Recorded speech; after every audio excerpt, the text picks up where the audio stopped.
Alright, so I recently tested out the Onelap Vidsure dashcam, one of the most popular dashcams within the 10,000 price range, and many of you have been asking me for a review of this camera. Starting off, this camera gets two variants, front only variant and a dual channel variant, wherein the front only variant comes at a price of about 6,000 rupees and the dual channel variant gets about 1,000 rupees extra, so comes in at a price of about 7,000 rupees. So based on my testing, here are a few points which I noticed about this camera which really make this a very special and a very unique product within this range. Starting off with the fact that on the Amazon page for this product, they have explicitly mentioned that this is a 5 megapixel Starvis IMX 335 sensor based camera producing an upscaled 4K resolution.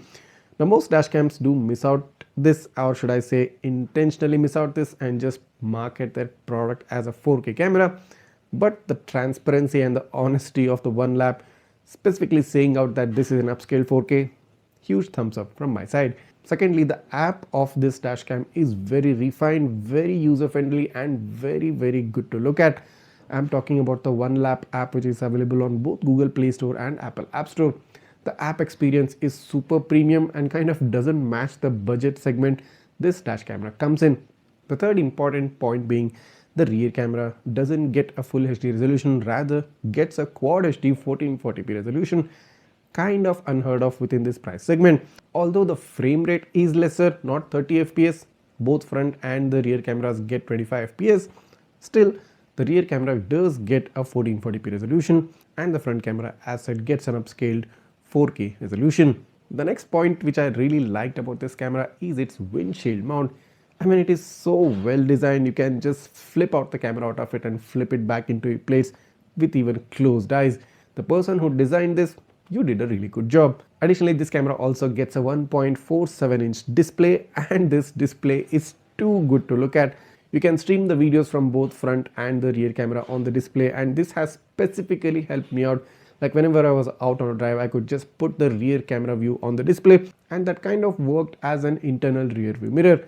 Additionally, you also get a screensaver on the display, which means it's not going to distract you from driving and will provide you important information such as date, time and related stuff. Lastly, the design concept and the build quality of this camera is also quite good. It doesn't get that plasticky feeling which you get from most other budget dash cams. This one really looks and feels good when you hold it. So overall, considering all of these points, the Onelap Vidsure kind of offers a more premium experience, considering this comes under the 6 to 7,000 price range. That being said, if you are interested in purchasing this dashcam, the purchase links are given right down below in the description.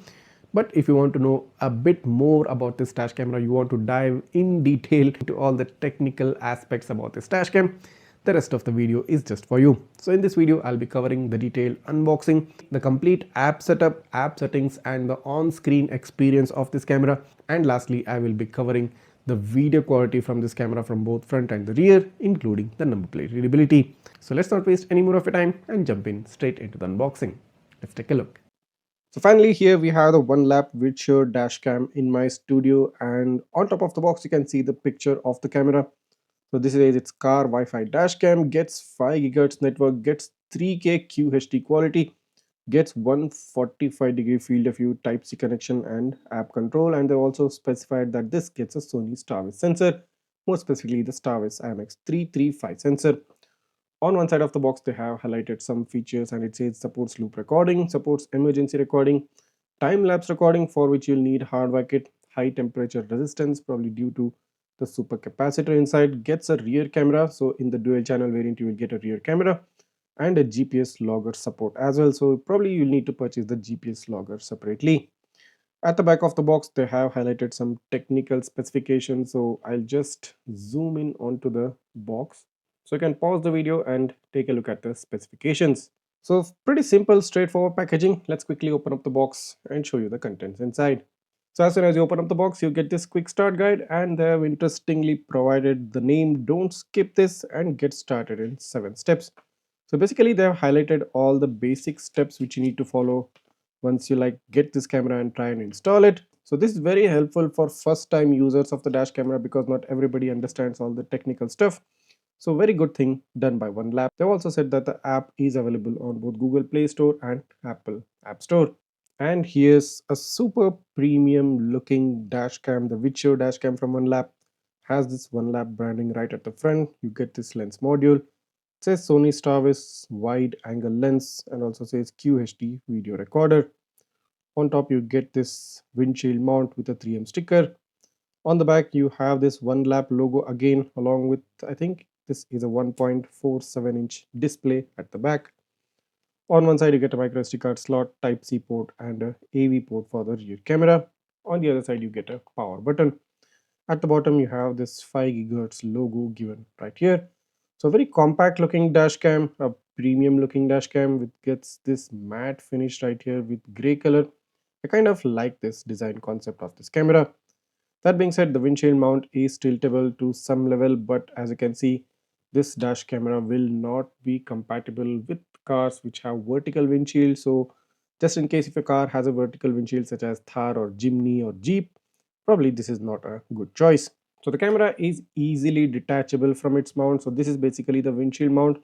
All you need to do is just push this camera inside and it will hold it snugly well. Whenever you need to take out, just pull it out and it comes out easily. By far this is one of the most practical and seamless design which I've seen in a dash cam mount in order to quickly remove and put back the dash camera. So here's the rear camera, a standard rear camera used pretty much by every brand. I mean, they've even done a Onelap branding right here at the back.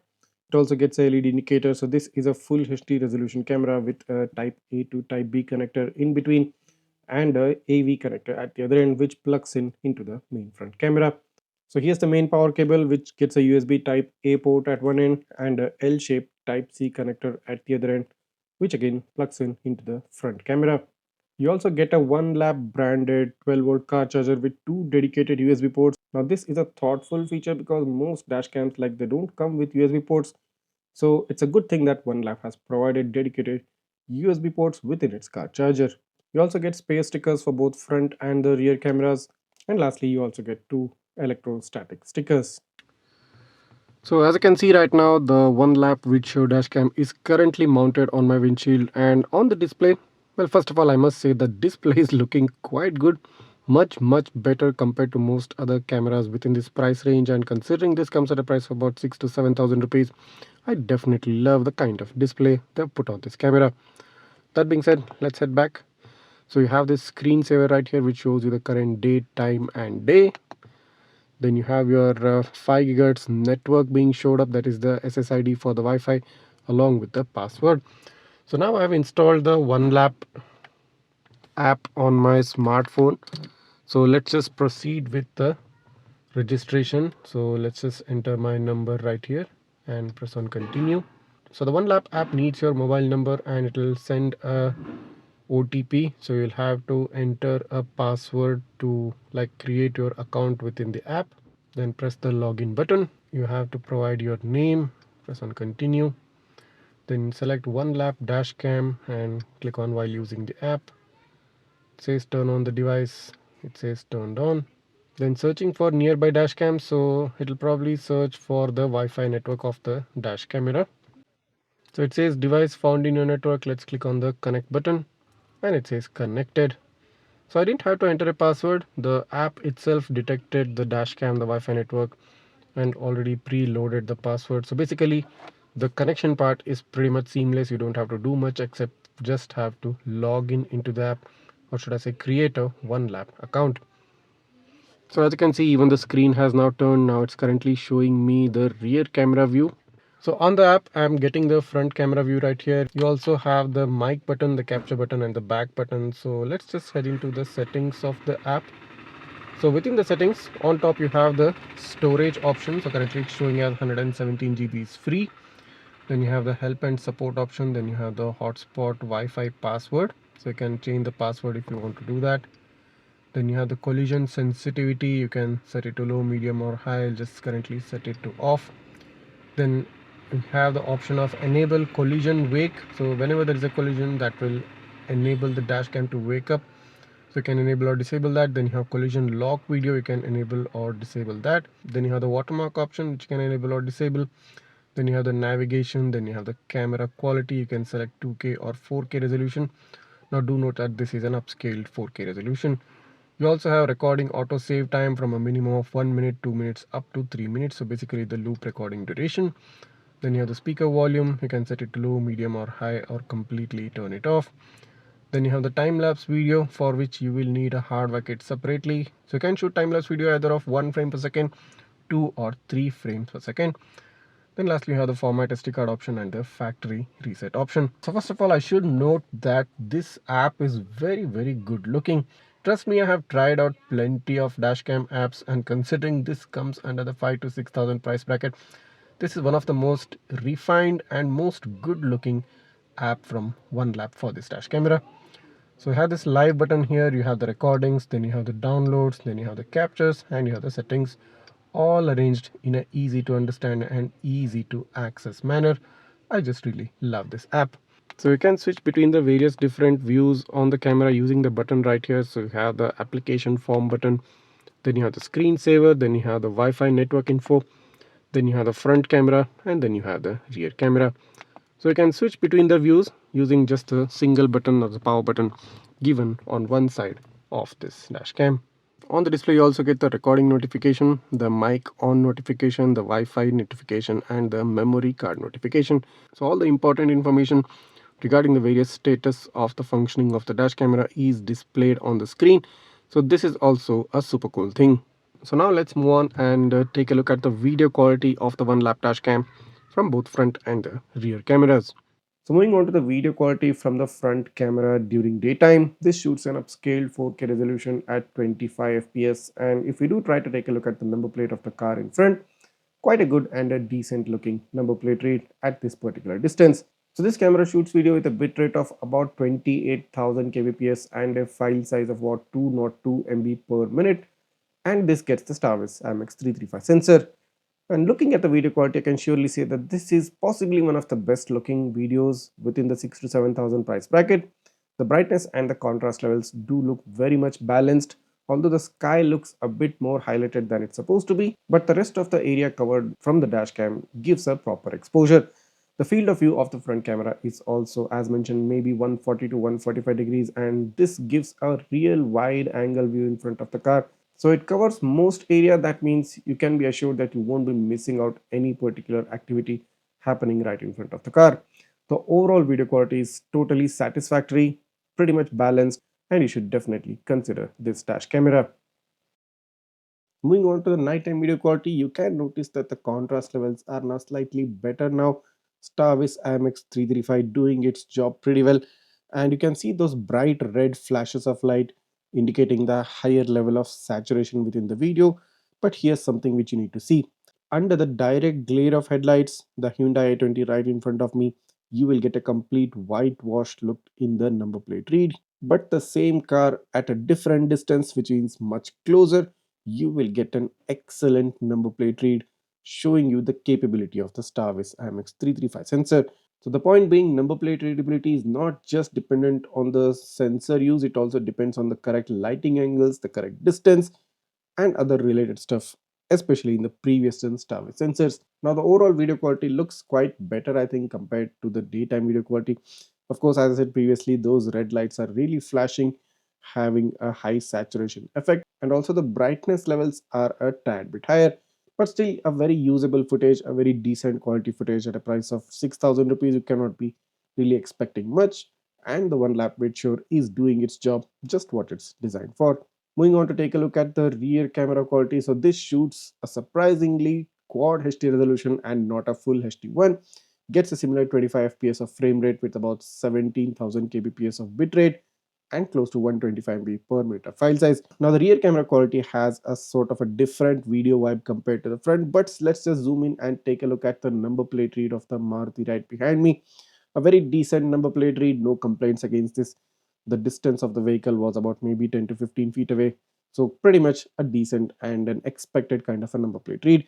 Now the contrast levels in this video are like maybe much better when you compare it to the front camera, but the image processing or the video processing algorithm is now slightly different in this, maybe due to the different sensor. So the field of view is also maybe slightly lesser compared to the front camera, so you don't have that really wide angle which we just saw in the front. But overall the rear camera is also just sufficient for the price. You cannot be expecting more from this camera, and this camera too, it's doing its job pretty well.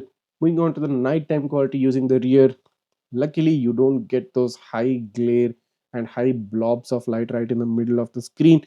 They are considerably lesser when you compare it with the other cameras which come within this range. Those rear cameras have a very bright blob of light, but in terms of the Vidsure, it is able to compensate for those high exposures and also at the same time give you a decent number plate read. And as you're seeing on the screen right now, not the best of the number plate reads, but at a close range during nighttime under the glare of headlights, still a very good number plate read. Now, the overall video quality from the nighttime video footage is also looking quite good. The contrast levels are looking much natural. The brightness levels are also looking very, very optimized. So the rear camera quality is really impressive considering the price point this dash camera comes at. So all in all, considering both the front and the video cameras video quality, I do consider the Onelap Vidsure to be a value for money investment, mostly because of the StarVis IMX335 sensor, a very improved rear camera quality, and of course the whole design concept of this dash camera. So what do you feel now? Is this camera worth your money? Coming in at a price of about 7,000 rupees for the dual channel variant. I mean, I initially pointed out the super important features which I particularly liked about this camera. I definitely consider this to be a value investment under the 7,000 segment. And if you are interested in purchasing this dashcam for yourself, the links are provided right down below in the description. If you do have any doubts or queries, just write them down in the comments. I'll try to get back to you as soon as possible. And if you still haven't subscribed to my channel yet, what are you waiting for? Go ahead, hit that subscribe button right now. See you in the next one.